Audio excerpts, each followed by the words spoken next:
Bu bichara divan boy kichik dardini tutolmay qoldi. Tina bovisining o'ng'aysizlanib qolmasligi uchun hech qisi yo'q bova. Burun men doim shunday qilardim deydi. Yana texa bovisining ish kiyimlarini almashtirishiga yordam qiladi. Shunday qilib bova va navra ikkalam poyezdagi tunji kechini o'tkazib yo'lni davom qilyotdi. Atsi Tina qisqa video tartib opsiga avatib ularni xotirjam qilmoqchi bo'ldi. Ammo ota-onasi allaburun bu ikkisining yutib ketganligini deylo ma'lum qilgan edi. Tina avatgan video ularning o'rnini texim aniq bildirib qo'ygan edi. Bu chaqda poyezd Italiyaning kichik bir bozoriga kelib to'xtagan edi. Bova yana o'shini bilmay poyezddan tushib olgan edi. Poyezd qayt qo'zg'alganda Tina ondan bovisining vokzalda qolib qolganligini bayqaydi. Jiddiylashgan Tina jiddiy ahvol signalini chimtatib poyezdni to'xtatqizib bovisiga qarab yugurayotgan edi. Tinaning keyindimi amonlik saqlovchilar qo'g'lab kelyotdi.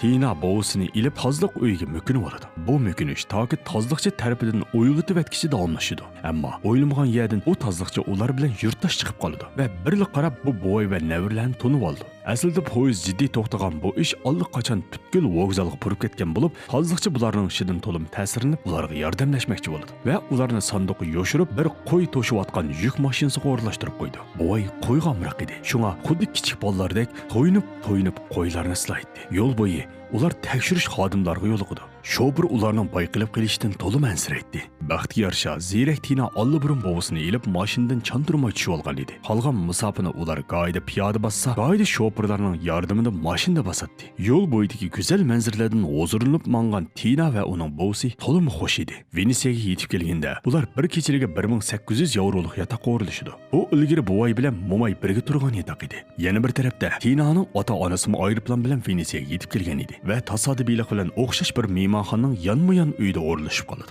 Yarim kechida o yana esini bilmay mehmon saroyining zaliga tushgan edi. U o'zining nimaga tushganligini unutib qolgan edi. U mulozimdan Lindo orada qanday borgani bo'lganligini so'raydi. Mulozim bo'yga yo'lni ko'rsatdi. Bo'y mulozimning ko'rsatkani bo'yicha ketib qoladi. Atsi uyg'ongan Tina bovisining yo'qligini bayqaydi. Mulozimdan bovisining Lindo orqali ketganligini anglagan Tina darhol yugurib chiqib Lindo orqali qarab yo'lga olgan bir paraxodga oralli o'lkirib chiqib oladi. Hamda uf deyishiga bovisining tiqa qirg'oq tishganligini bayqaydi. Lekin paraxod to'xtay olmaydi. Shuning bilan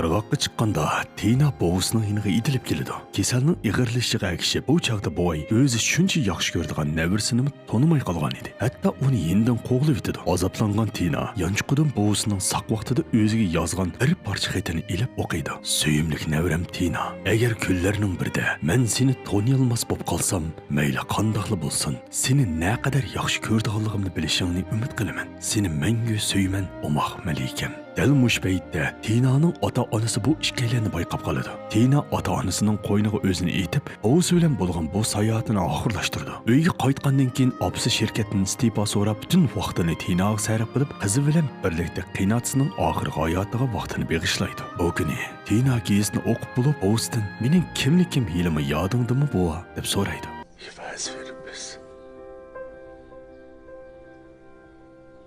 Du bist meine kleine Prinzessin. Für immer. Gapini qilib bo'lgan bo'y ko'zini yumib hayotdan mangulik xo'shlashidi. Turmushimizda divanlik keslik giribda bo'lgan yoshlarning turmushi bu filmdagidek go'zal bo'lmasligi mumkin. Aksicha ko'pincha uchirtadiganimiz xuddi Tinaning opsidek chechilishli bo'lishi mumkin. Biroq men yanala sharoitinglar bo'lsa, yashanganlarga ko'proq ko'ngil bilishinglarni chin ko'nglimdan umid qilaman.